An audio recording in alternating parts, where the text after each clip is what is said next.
Welcome students. हम 10th class NCERT science में lesson electricity पढ़ रहे थे। हमने इसमें इलेक्ट्रिसिटी के बारे में पढ़ लिया है। इलेक्ट्रिसिटी के बाद में हमने इसमें विद्युत विभवांतर, विद्युत विभव, ओम का नियम, प्रतिरोध की निर्भरता, विशिष्ट प्रतिरोध या प्रतिरोधकता हम पढ़ चुके हैं। इसके बाद में हमने प्रतिरोधों का संयोजन पढ़ा कि प्रतिरोधों का जो संयोजन होता है वो दो प्रकार से होता है। एक श्रेणी क्रम पढ़ा और एक समांतर क्रम हमने पढ़ा। श्रेणी क्रम का आज हम अध्ययन करने जा रहे हैं। तो श्रेणी क्रम में क्या क्या पढ़ा है वो देखते हैं, क्या क्या पढ़ना है अपने को। तो हम पहले बात कर रहे हैं श्रेणी क्रम।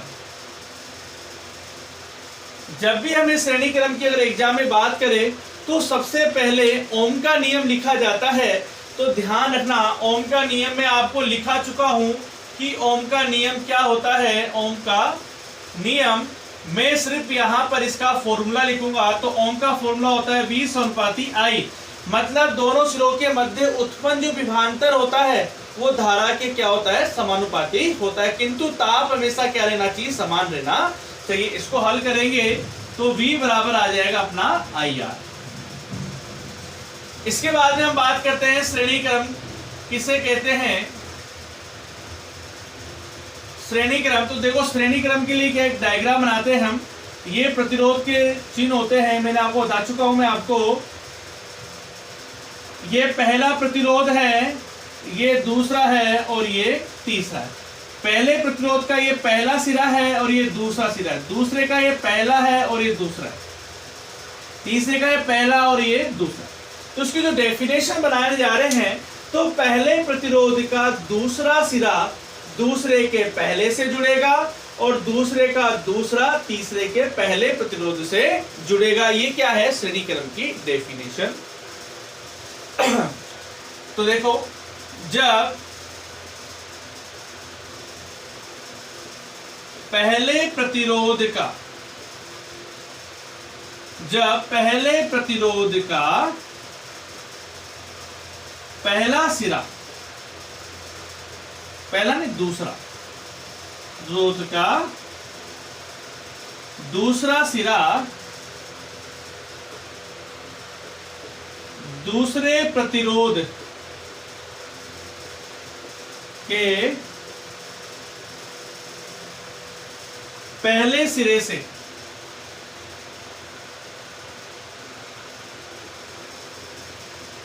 जोड़ा जाए तथा दूसरे प्रतिरोध का दूसरा सिरा तीसरे प्रतिरोध के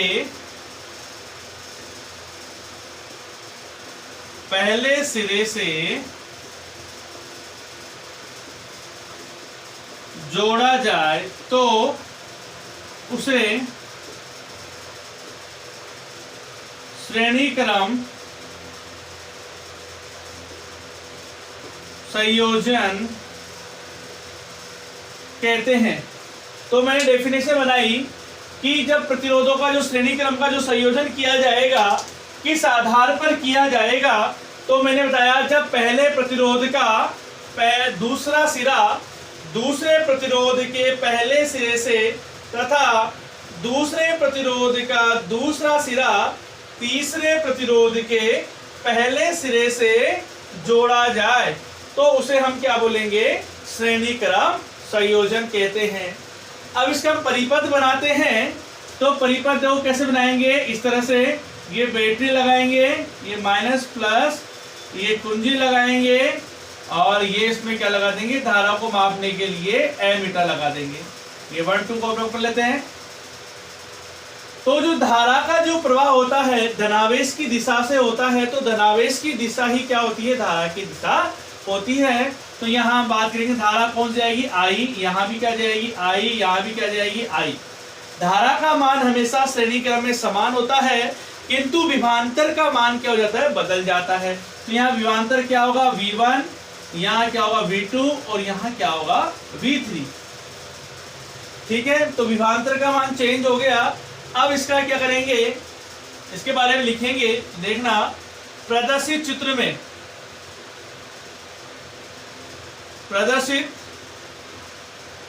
में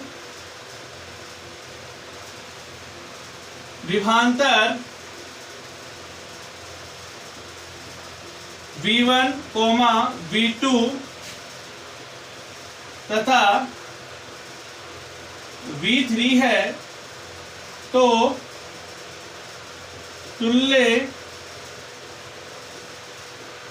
विभवांतर V होगा। इसमें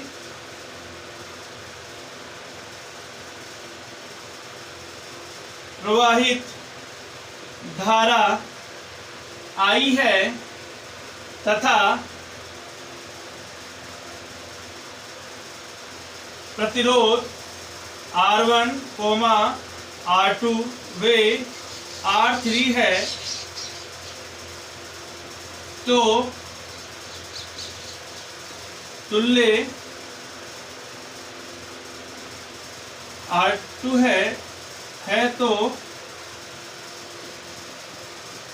है तो ओम के नियम से, ओम का नियम क्या है, V समानुपाती I और V बराबर IR। इस यहां तक इसको राइट डाउन करें।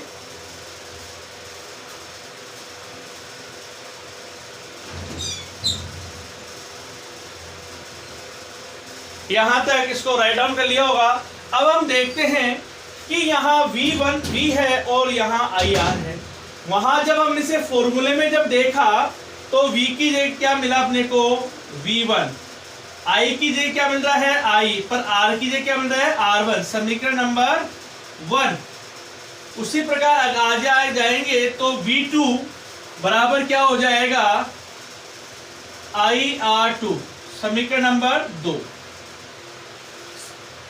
आगे चले तो V3 बराबर IR3। हमने क्या लिखा, V बराबर क्या होता है, V1, V2 और V3। अब समीकरण 1, 2, 3 से हम इनका मान पुटअप कर देंगे तो V बराबर क्या होता है, IR। V1 बराबर होता है IR1, IR2 और IR3। इन सभी में I कॉमन आ रहा है,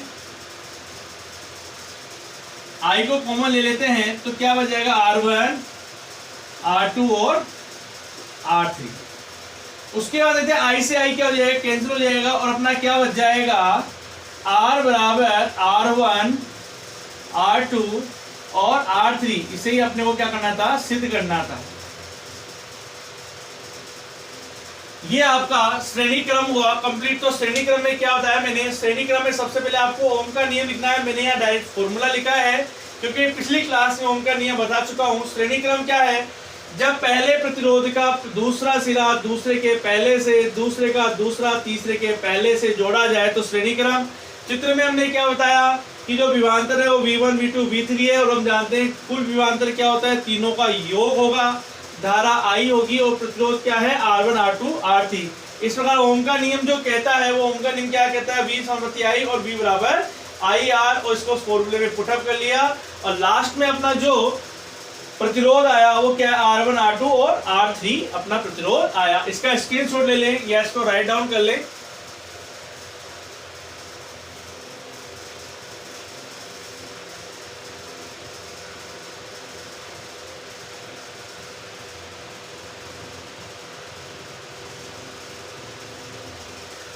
यस, ये राइट डाउन हो चुका होगा। इसके बाद अपना जो नेक्स्ट टॉपिक है वो है समांतर क्रम या पार्श्व क्रम।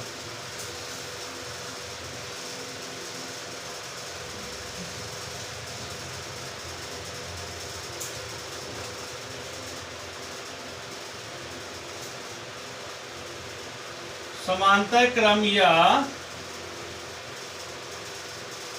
पार्श्व क्रम। इसमें सबसे पहले वही लिखेंगे ओम का नियम, और ओम का नियम क्या कहता है, V समानुपाती आई, V बराबर आई आर और R बराबर V अपॉन आई। सेकेंड अपने पॉइंट होगा इसमें समांतर क्रम की डेफिनेशन,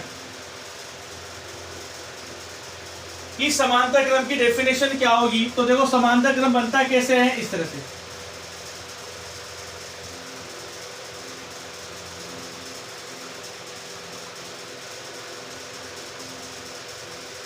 ये समांतर क्रम है।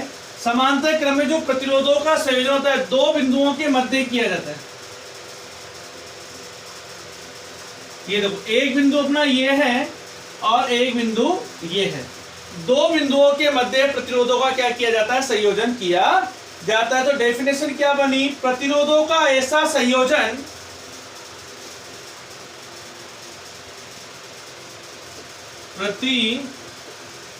प्रतिरोधों का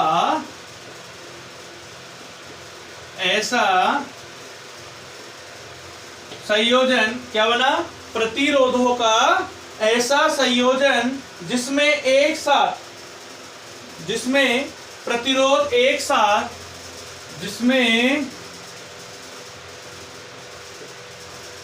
प्रतिरोध एक साथ दो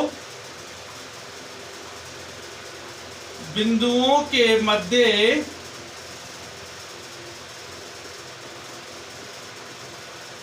संयोजित हो, पार्श्व क्रम कहलाता है।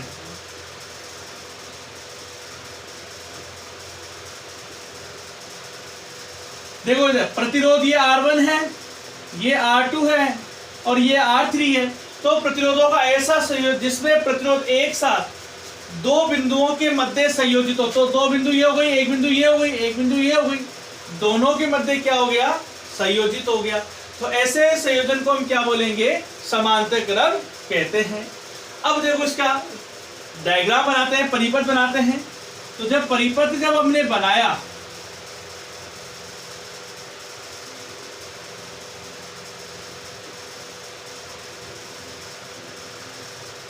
ये हमने इसका परिपथ बना दिया।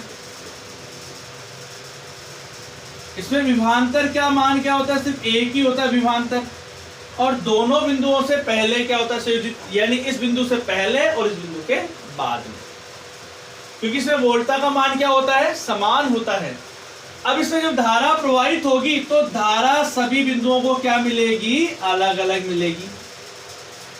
यहां तो आई होगी, पर जैसे इस बिंदु के पास पहुंचेगी तो अलग अलग बढ़ जाएगी। क्यों ऐसा कहाँ होता है, घर के अंदर जो विद्युत का संयोजन होता है वो किस क्रम में होता है, समांतर क्रम में। मान लो ये बल्ब को जा रही है तो ये I1 चली गई, ये फ्रिज को जा रही है I2 चली गई, ये कूलर को जा रही है तो ये I3 चली गई। तो धारा का मान क्या होता है, अलग अलग। तो इसका जब हम करेंगे प्रयोग प्रदर्शन करेंगे तो देखो इधर क्या लिखेंगे, प्रदर्शित चित्र में, प्रदर्शित चित्र में प्रतिरोध R1, R2 वे R3 है। इसमें धारा का मान I1, I2 वे I3 है। तो तुल्य धारा, तुल्य मतलब सबका जोड़, तुल्य धारा I होगी, इसमें उत्पन्न विभवांतर V है। तो ओम के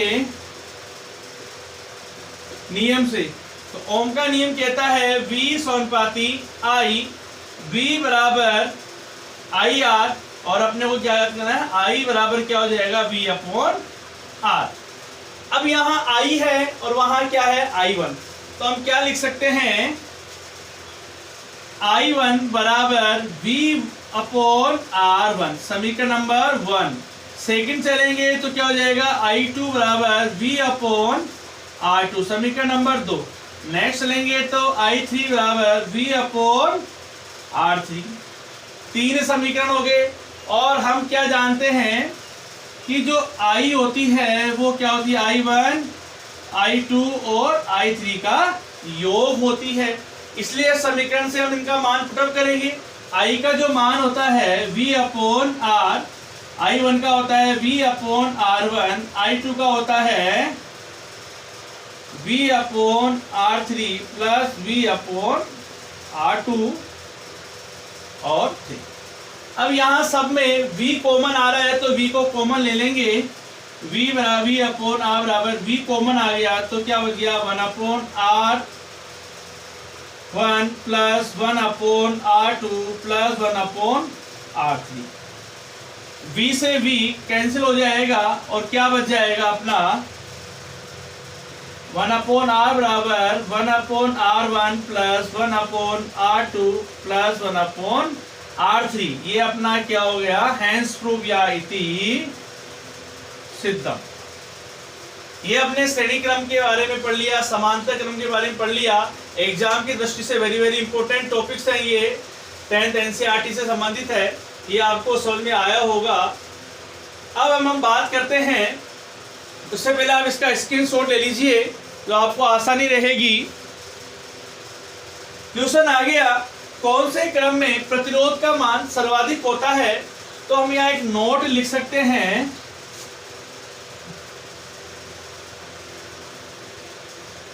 प्रतिरोधों का मान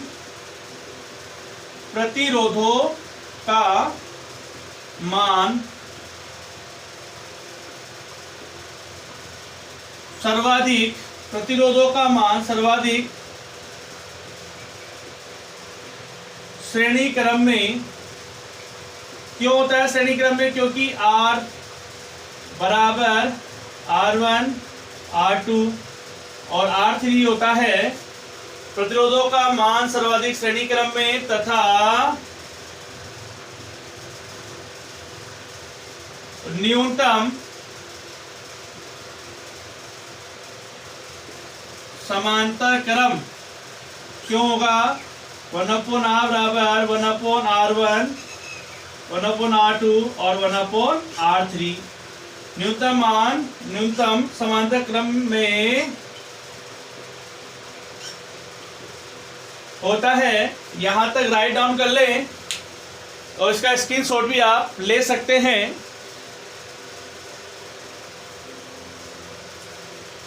स्क्रीनशॉट ले लिया होगा। ये अपने 10th NCERT से संबंधित 2 टॉपिक कंप्लीट हुए, श्रेणी क्रम और समांतर क्रम। यदि आपको 10th NCERT साइंस का ये टॉपिक पसंद आया तो लाइक एंड सब्सक्राइब करना ना भूले।